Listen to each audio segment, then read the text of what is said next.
धर्मवीर जी, साबरमती से वैन चली और नैनी सेंट्रल जेल पहुंच गया है अतीक अहमद। अशरफ का इंतजार है वहां, किस तरीके से आप देख रहे हैं ये पूरी प्रक्रिया को? धर्मवीर जी, आवाज मिल रही है? जी, हेलो। जी जी धर्मवीर जी, साबरमती जेल से जी जी आवाज आ रही है, बोलिए बोलिए। जी धर्मवीर जी, साबरमती जेल से ये पूरा काफिला चला था, 24 घंटे से ज्यादा का वक्त तय किया और उसके बाद अतीक अहमद पहुंच गया है और अशरफ भी पहुंचने वाला है, क्या कहेंगे आप? ये आधे घंटे पहले अतीक अहमद तो नैनी जेल में पहुंचा है। कोर्ट का निर्णय था कि समय से पहुंचा है तो उसे जेल में रखा जाए नैनी में ही, और हम लोगों ने पहले से कल से ही तैयारी कर रखी थी। और क्योंकि अगर वो समय से दिन रहते या रात में पहुंचता है और कोर्ट का निर्णय रहेगा कि जेल में रखा जाए तो हम रखने के लिए कल से ही तैयार थे और डीआईजी को हमने कल लगा दिया था। हाई सिक्योरिटी की बैरक हमने पूरी तैयार कर रखी थी और हम लोग पूरी तरह से तैयार थे। जी धर्मवीर जी, लेकिन डर कहीं ना कहीं अतीक अहमद के मन में भी था और इसी वजह से उसकी बहन भी उसके काफिले के साथ साथ चल रही थी, अनहोनी की आशंका भी सता रही थी। दो अलग अलग स्टेटमेंट भी सामने आए, पहले कहा गया कि हत्या करवा सकते हैं, फिर कहा कि मैं डर कहेगा।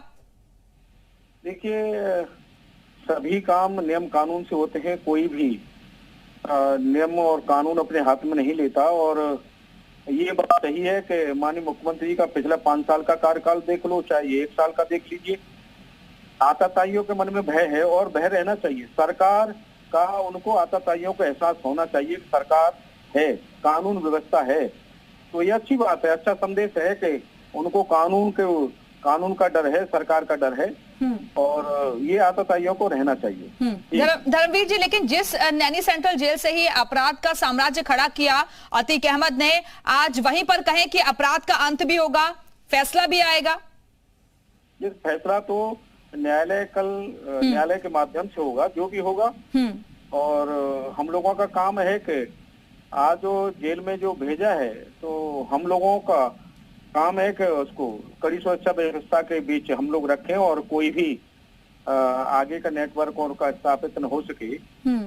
तो ये व्यवस्था हमने पहले से कर रखी है और हम लोग पूरी तरह से तैयार हैं रखने के लिए, और हमने अपने जेल में ले भी लिया है। धर्मवीर जी, लेकिन 3 अपराधियों को लाया जा रहा है इस जेल में, अतीक अहमद, फरहान और अशरफ, और तीनों को ही अलग अलग बैरक में रखा जाएगा? बिल्कुल अलग अलग रखा जाएगा, हम लोग पूरी तरह से तैयार हैं।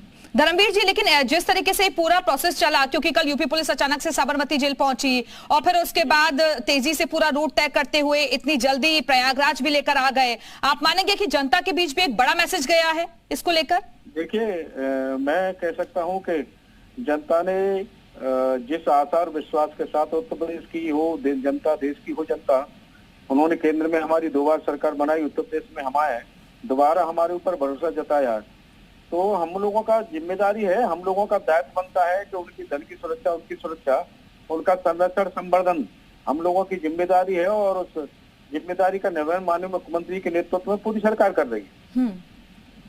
धर्मवीर जी, लेकिन आप ये मानेंगे कि अब अपराधियों में खौफ, डर पैदा हो गया है जब से योगी सरकार आई है? निश्चित रूप से डर है और डर रहना चाहिए।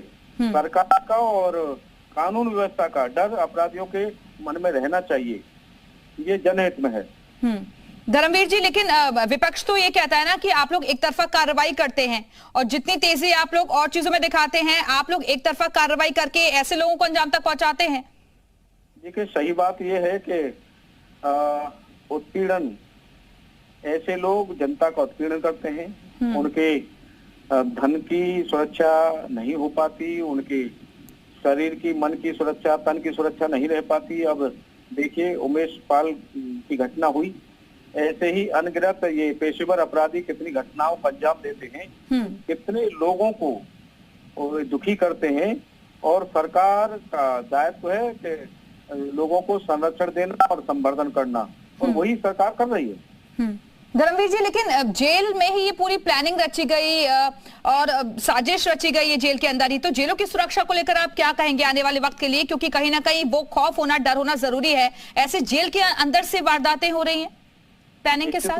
निश्चित रूप से हम लोग पूरी तरह से सुरक्षा व्यवस्था को मजबूत किए हुए हैं और आगे भी करेंगे। जहां जो जैसी आवश्यकता हम लोगों की होगी वो हम करेंगे, लेकिन सुरक्षा तंत्र को हम बहुत मजबूत करेंगे। चलिए, बहुत बहुत शुक्रिया आपका धर्मवीर जी हमारे साथ जुड़ने के लिए।